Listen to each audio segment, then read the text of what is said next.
नमस्कार विद्यार्थी मित्रांनो, आज आपण पाहणार आहोत मराठीतील महत्त्वाचा व्याकरण घटक शब्दसमूहाबद्दल एक शब्द. यातील महत्त्वाचा शब्द आहे द्विज. द्विज या शब्दाबद्दल आपण आज सविस्तर माहिती पाहणार आहोत. तुमचे द्विज हा शब्द कायम लक्षात राहील यासाठी हा व्हिडिओ शेवटपर्यंत पहा. द्विज. द्विज म्हणजे दोनदा जन्मलेला. ब्राह्मण, दात व पक्षी यांना द्विज म्हणतात. तर द्विज म्हणजे काय? द्विज म्हणजे दोनदा जन्मलेला. ज्याचा जन्म दोनदा झाला आहे त्यांना द्विज म्हणतात. ब्राह्मण, दात व पक्षी यांना द्विज म्हणतात. संस्कृत व्याकरणानुसार द्वि म्हणजे दोन आणि ज म्हणजे जन्मलेला असा द्विज या शब्दाचा अर्थ होतो. हा जो द्विज शब्द आहे हा कोणत्या भाषेमधनं आलेला आहे? संस्कृत भाषेमधनं हा द्विज शब्द आलेला आहे. त्याच्यामध्ये द्वि म्हणजे दोन आणि ज म्हणजे जन्मलेला असा त्या शब्दाची अर्थफोड होते. तर याच्यामध्ये त्यांनी सांगितले ब्राह्मण, दात आणि पक्षी हे द्विज आहेत. तर आपण त्यात सर्वात पहिले पाहूया ब्राह्मण द्विज कसे, ब्राह्मणांचा जन्म दोनदा कसा झाला हे आज आपण सविस्तर पाहणार आहोत. हिंदू परंपरेत ब्राह्मण, क्षत्रिय, वैश्य या तीन वर्णांना द्विज म्हणतात. हिंदू परंपरेमध्ये जी ती वर्ण परंपरा होती त्याच्यामध्ये कोण कोण होते? ब्राह्मण, क्षत्रिय आणि वैश्य. ब्राह्मण म्हणजे कोण? ब्राह्मण म्हणजे पुरोहित व शिक्षक. जुन्या काळामध्ये जे पुरोहित होते, जे आध्यात्मिक धार्मिक माहिती ज्यांना होती त्यांना पुरोहित मानत आणि मुलांना शाळेमध्ये जे शिक्षण देत असत, गुरुकुलमध्ये जे शिक्षण देत असत त्यांना शिक्षक मानत. पुढचा वर्ण आहे क्षत्रिय. क्षत्रिय म्हणजे कोण? शासक आणि योद्धे. जे राजे महाराजे होते त्यांना शासक मानत आणि योद्धे जे होते युद्ध लढायांमध्ये ते पण क्षत्रिय असत. हे दोघांना क्षत्रिय मानत. तिसरा वर्ण आहे वैश्य. वैश्य म्हणजे शेतकरी, पशुपालक आणि व्यापारी हे वैश्य असत. तर या तिघांनाही जुन्या काळामध्ये द्विज असं मानत. तर ते का मानत ते आपण पुढे पाहूया. द्विज ही संकल्पना या श्रद्धेवर आधारित आहे की व्यक्तीचा प्रथम शारीरिक जन्म होतो व नंतर आध्यात्मिकरित्या दुसरा जन्म होतो. म्हणजे आपल्या हिंदू संस्कृतीमध्ये असं मानण्यात येतं की व्यक्तीचा सुरुवातीला शारीरिक जन्म होतो म्हणजे आईच्या पोटी तिचा जन्म होतो आणि दुसरा जन्म केव्हा होतो? जेव्हा हा आध्यात्मिक संस्कार त्याच्यावरती केला जातो तेव्हा त्या व्यक्तीचा दुसरा जन्म होतो असं मानण्यात येतं.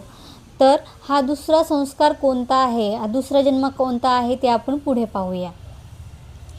जेव्हा तो बौद्धिक वैदिक अभ्यासाच्या शाळेत दीक्षा उपनयन संस्कार घेतो तेव्हा व्यक्तीचा दुसरा जन्म होतो असे म्हटले जाते.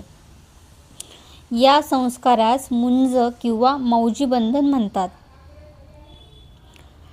जुन्या काळी अशी प्रथा होती की मुलगा 8 ते 12 या वयाचा झाला की त्याच्यावरती हा उपनयन संस्कार केला जात असे. त्याला शाळेमध्ये गुरुकुलामध्ये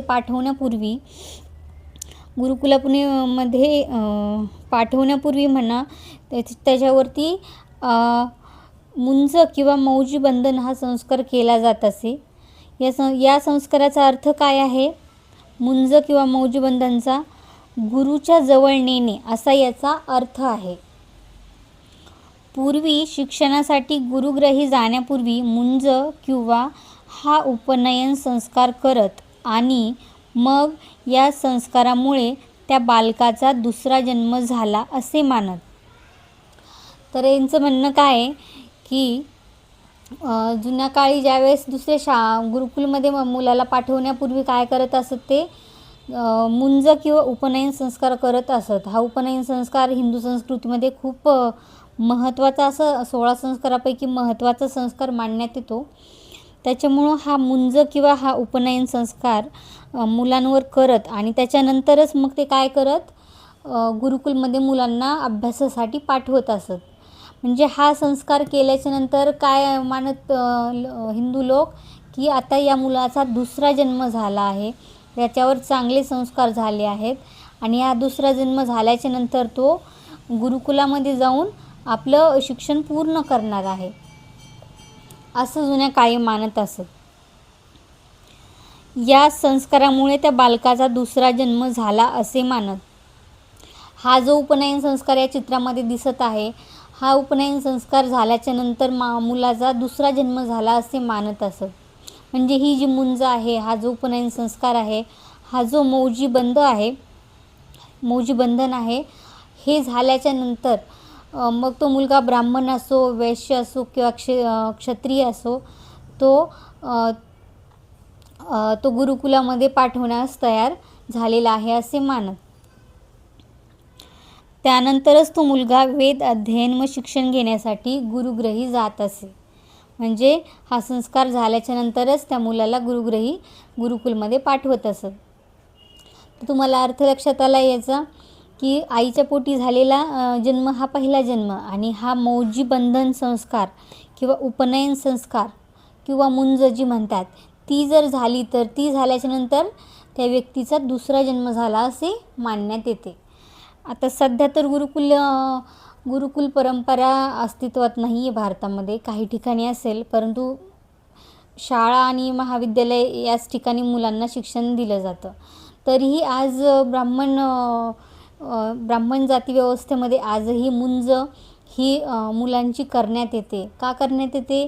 की आज उद्देश असा आहे की मुलांवर चांगले संस्कार घडावेत, मुलांवर चांगल्या प्रकारचे वैदिक पाठ म्हणा, पठण म्हणा, हे त्यांना त्याच्यामुळं लक्षात येतं, त्यांच्यावर चांगले संस्कार घडले जातात, म्हणून आज मुंज केली जाते. ठीक आहे, तर मला वाटतं ही संकल्पना तुमची स्पष्ट झाली असेल. याच्यानंतर पुढचं पाहूया, दात द्विज कसे. दात जे आहेत त्यांना पण द्विज म्हटलं जातं. दातांचा दोनदा जन्म कसा होतो ते आता आपण पाहूया. मानवी शरीरात दातांचा विकास हा 2 वेळा होतो, म्हणून दातांना द्विज म्हणतात. म्हणजे मानवी शरीरात दातांचा विकास पण कसा होतो? 2 वेळा होतो, म्हणून त्यांना पण काय म्हटलं जातं? द्विज म्हटलं जातं. दातांचा पहिला जन्म.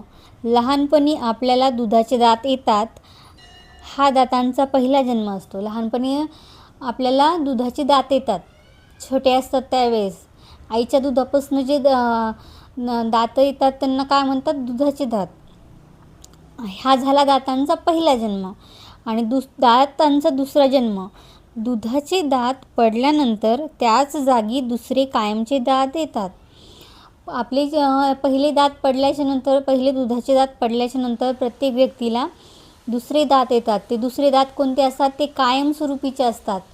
ते दात एकदा आले की परत पुन्हा दात येतात का? नाही. ते दुसऱ्यांदा आलेले दात पण एकदा जर पडले, दुसऱ्यांदा आलेले सुद्धा, तर परत दात येतात का? तर नाही.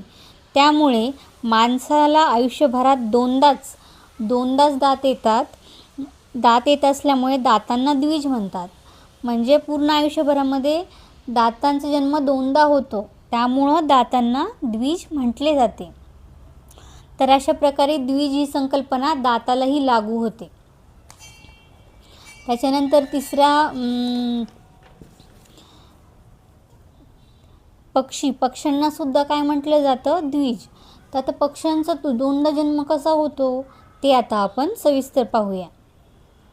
पक्षाला द्विज म्हणण्याचे मुख्य कारण म्हणजे त्यांचा 2 टप्प्यात होणारा जन्म होय. म्हणजे पक्ष्यांचा जन्मसुद्धा 2दा होतो, 2 टप्प्यामध्ये होते. तो 2 टप्पे कोणते ते आता आपण पाहूया. पहिला जन्म. जेव्हा पक्षी आईच्या पोटातून अंड्याच्या स्वरूपात बाहेर येतो, हा पक्षाचा पहिला जन्म होय.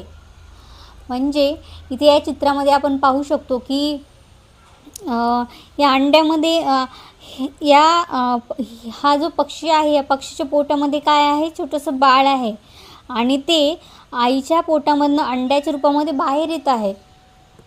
आणि या अंड्याच्या रूपामधनं ते बाहेर आले, हा पक्षाचा काय झाला? त्या छोट्या पिल्लाचा, पक्षाचा पहिला जन्म झाला. आता दुसरा जन्म पाहूया. दुसरा जन्म. जेव्हा पक्षी अंड्याचे कवच फोडून संपूर्ण जगात बाहेर येतो, तो पक्षाचा दुसरा खरा जन्म मानला जातो. आता पहिला आपण पाहिला, आईच्या पोटामधनं अंड्याच्या रूपात त्याचं बाहेर येत होते पिल्लू, आणि दुसरा जन्म केव्हा आहे, ह्या अंड्यामधनं ते पिल्लू ज्यावेळेस बाहेर येतं, त्याच्या स्वतःच्या डोळ्यांनी अख्खं जग बघतं, त्यावेळेस त्या पक्ष्याचा कोणता जन्म झालेला असतो, दुसरा जन्म झालेला असतो. म्हणून मराठी व संस्कृत या दोन्ही साहित्यात पक्षाला द्विज म्हटले आहे. हे लक्षात ठेवायचं पॉईंट आहे. मराठी आणि संस्कृत या दोन्ही भाषेमध्ये पक्षाला सुद्धा काय म्हटलं आहे, द्विज म्हटलं आहे. तुम्ही संस्कृत या भाषेचे जरी विद्यार्थी असाल तरी लक्षात ठेवायचं आहे, ब्राह्मण, पक्षी आणि दात या तिघांनाही काय म्हटलं जातं, द्विज म्हटलं जातं. तर मला वाटतं आता तुमचे हे तिन्ही पॉईंट लक्षात आले असतील. ब्राह्मणांना कसं द्विज म्हटलं जातं, त्यांचा दोनदा जन्म कसा झाला हे आता आज आपण पाहिले. त्याच्यानंतर दातांचा दोनदा जन्म कसा झाला तेही आपण सविस्तरपणे पाहिले. आणि पक्षी जो असतो त्याचाही दोनदा जन्म कसा झाला आणि त्यानुसार या तिघांनाही द्विज हे नाव कसे पडले हे तुमची ही संकल्पना स्पष्ट झाली असेल असं मला वाटतं. तर तुम्ही यापुढे आपण आणखीन दुसरे शब्द पाहूया. यानंतर आपण पुढचा शब्द पाहणार आहोत, निर्वासित. निर्वासित म्हणजे काय हे आपण पुढच्या व्हिडिओमध्ये पाहूया. तर माझ्या या चॅनलला तुम्ही नक्की सबस्क्राईब करा, लाईक करा आणि शेअर करा आणि पुढील व्हिडिओसाठी सोबत राहा. धन्यवाद.